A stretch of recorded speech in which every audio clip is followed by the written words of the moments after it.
भारतीय कला का इतिहास कक्षा 12वीं।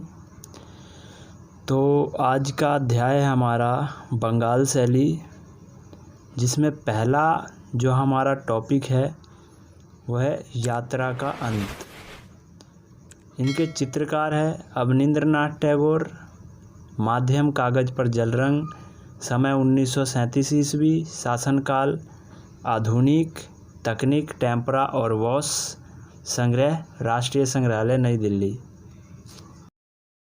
तो अब हम इस चित्र का विवरण शुरू करेंगे। और जैसा कि मैं पिछले वीडियो में भी बताया था कि जब भी हम विवरण शुरू करते हैं तो उससे पहले हमें चित्र को ध्यान से देखना है कि चित्र में किस तरह की आकृति बनी हुई है और उस चित्र में देख के आपको क्या समझ में आता है। जो भी चित्र में आपको दिखाई दे रहा है सिर्फ वही लिखना है आपके विवरण में, और उस चित्र से जो रिलेटेड है इतिहास वो लिखने पड़ते हैं। तो मेन चीज़ ध्यान रखो कि चित्र को ध्यान से देखो और उसके बाद जो भी आपको चित्र में दिखाई दे रहा है उसी का वर्णन करो। तो मैं इस चित्र का विवरण स्टार्ट करता हूँ। इस चित्र को अवनींद्रनाथ टैगोर ने 1937 ईस्वी में जल रंगों की वॉश एवं टेम्परा विधि से चित्रित किया था। बंगाल पत्रिका प्रवास में प्रकाशित होने के बाद कला की इस महान कृति को पहली बार पहचान मिली। इस चित्र में ऊंट को पीले भूरे रंग से दिखाया गया है तथा उसकी पीठ पर लदे भारी भरकम सामान को नीले, काले, भूरे व पीले रंगों का उचित संयोजन करके रस्सियों से बंधा हुआ दिखाया गया है।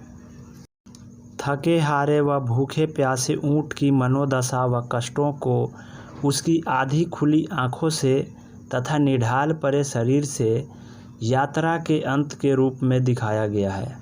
उसकी पीठ पर लदा भारी बोझ मालिक द्वारा किए जा रहे शोषण व जुल्मों का प्रतीक है। फिर भी यह जानवर अपने मालिक के प्रति वफादार बने रहना चाहता है। तो आप इस चित्र को देखकर ही अंदाज़ा लगा रहे होंगे कि इस चित्र में आपको दिखाई दे रहा है कि जो ऊँट है बिल्कुल थका हारा है और फिर भी वो कोशिश कर रहा है उठने की और आगे चलने की कोशिश कर रहा है। इससे ये आपको प्रतीत होता है कि जो भी इसका मालिक है वो इस ऊँट के साथ बड़े ही शोषण कर रहा है और जुल्म कर रहा है। इसलिए पूरी हिम्मत व साहस के साथ वह फिर से उठने का प्रयास करता है।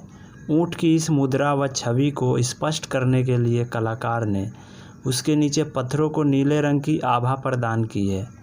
पृष्ठभूमि में लाल, पीले व भूरे रंग से उचित संयोजन से सूर्यास्त के समय रेगिस्तान के वातावरण में जो लालिमा दिखाई पड़ती है उसका वास्तविक एहसास इस चित्र के माध्यम से कराया गया है। तो ये चित्र यहीं पे समाप्त होता है। अगर आपको हमारा वीडियो पसंद आया हो तो हमारे चैनल को सब्सक्राइब कीजिए, लाइक कीजिए और शेयर कीजिए। जिनके पास मेरा वीडियो नहीं जा रहा है उन तक भी पहुंचाइए कि वो भी इस वीडियो को देखें और अच्छे से इस चैप्टर को समझ पाएँ। धन्यवाद।